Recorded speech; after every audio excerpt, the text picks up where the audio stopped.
نئی دہلی سے امریکہ کے نئے صدر کے ساتھ ہم آہنگی قائم کرنے اور تجارتی جنگ سے بچنے کی ابتدائی علامت کے طور پر بھارت کی حکومت 18,000 سے زائد ہندوستانیوں کی شناخت اور انہیں واپس لانے کے لیے ڈونلڈ ٹرمپ کی انتظامیہ کے ساتھ تعاون کرنے کے لیے تیار ہے۔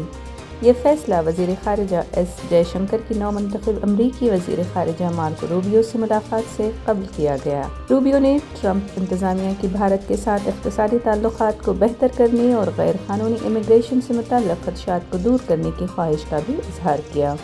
53 سالہ روبیو نے اپنی پہلی دو طرفہ ملاقات کے لیے بھارتی ہم منصب کا انتخاب کیا، جو اس بات کی علامت ہے کہ ٹرمپ انتظامیہ بھارت کے ساتھ تعلقات کو مستحکم کرنے کو اہمیت دیتا ہے۔ انہوں نے 70 سالہ جے شنکر سے اسٹیٹ ڈپارٹمنٹ کے فاگی باٹم ہیڈ کوارٹر میں ملاقات کی۔ دونوں اعلیٰ سفارتکاروں نے بھارت امریکہ پارٹنرشپ کو مزید مضبوط بنانے کے بھرپور عزم کا اظہار بھی کیا۔